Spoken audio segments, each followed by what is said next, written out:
আজকে এখানে এসেছি, কবিরের সাথে ওয়াদা করেছিলাম যে আমি যাব। ঢাকা থেকে সরাসরি আসছি, এসে ওয়াজ শুনতেছিলাম এবং যিনি ওয়াজ করবেন তিনিও ভালো ওয়াজই করবেন ইনশাল্লাহ। আমরা গল্প গুজবের ওয়াজ শুনতে চাই না, কিচ্ছা কাহিনীর ওয়াজ শুনতে চাই না। এলমে তাসাউফ কীভাবে আমরা অর্জন করব, এলমে তাসাউফের শিক্ষাটা কীভাবে নেব এবং মুর্শিদ যে ধরতে হবে, এটাতে এই বিধানটা কোরআন সুন্নাহর আলোকে যে বলা আছে, আল্লাহ রাসূল যে বলেছেন, সেই বিষয়ে নিশ্চয়ই উলামায়ে কেরাম কিতাবে আলেম ওনারা কিতাব পড়েছেন।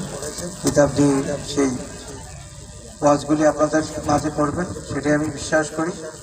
তাহলে তরিকতপন্থী যারা আছেন তাদের জন্য উপকার হবে। ঠিক আছে, তরিকতপন্থীদের জন্য উপকার হবে না? নিজের মুর্শিদকে চিনা জানা, এটা কিন্তু সবচেয়ে বড় আমল। নামাজ তো পড়তেই হবে। আপনি যদি তরিকতের পথে না থাকেন, যে ওয়াজটা একটু আগে পড়ছেন, ইমান না থাকলে নামাজের কোনো দাম নাই। ইমান ছাড়া নামাজ হলো জিরো। কি জিরো? সবটা কি জিরো।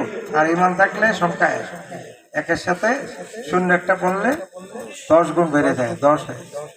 ইমান থাকতে হবে। ইমান কোথায়? আল্লাহকে বিশ্বাস করলে ইমানদার হওয়া যাবে? রোজা রাখলেও ইমানদার হওয়া যাবে? এগুলো কোনটাতেই ইমানদার হওয়া যাবে। কোরআনে মজিদে সালাত কায়েম করার জন্য বলছেন, যে 82 বার সালাত কায়েম করার কথা বলা আছে। এগুলো হলো সেই আমল, এগুলোকে কায়েম করতে হবে। আর ঈমান হলো আমার রাসূল। ঈমান হলো কোথায়? রাসূল ছাড়া কোনো ইবাদত আছে? না। রাসূলের কলমা না পড়লে মুসলমান হওয়া যাবে? রাসূলের কলমা না পড়লে মুসলমান হওয়া যাবে না। আপনি সারা জীবন লা ইলাহা ইল্লাল্লাহ বলেন, মুসলমান হবে যতক্ষণ পর্যন্ত নবীর কলমাটা না। নবীর কলমাটা কে পড়েছেন? স্বয়ং রাব্বুল আলামিন। ঠিক কিনা? আল্লাহর কলমাটা আমার রাসূল আমাদেরকে চিনিয়েছেন, লা ইলাহা ইল্লাল্লাহ, আল্লাহ ছাড়া কোনো মাবুদ নাই। সাথে সাথে আমার আল্লাহ মুহাম্মাদুর রাসূলুল্লাহ সাল্লাল্লাহু আলাইহি ওয়াসাল্লাম, যে রাসূল আমার প্রেরিত রাসূল। তো রাসূলের কলমাটা যে খোদা পড়েছেন, সেই খোদার কলমার মধ্যে আমার আল্লাহ আছে, রাসূল আছে। ঠিক না? আমরা নামাজও পেয়েছি আল্লাহ নবীর মাধ্যমে, কোরআনে মজিদ পেয়েছি আল্লাহ নবীর মাধ্যমে। যে নবীর প্রেম ভালোবাসা অন্তঃকরণের হৃদয় নিয়ে যদি কবরে যেতে পারে, তাহলে মুমিন হবে। সেই মুমিনের রাস্তাটা দেখানোওয়ালা আপনার আমার মুর্শিদ। এই রাস্তা কে দেখাবে? আপনার আমার মুর্শিদ। মুর্শিদ ধরতে হবে। মুর্শিদ হলো তরিকতের শিক্ষক। সেই মুর্শিদ না ধরলে আল্লাহ রসুলকে চিনা জানা আপনার পক্ষে সম্ভব। আপনার ছেলে স্কুলে ভর্তি করিয়েছেন, যিনি ইংরেজি বাংলা অঙ্ক ভালো পড়ান, সেই শিক্ষকের কাছে আপনারা কি করেন?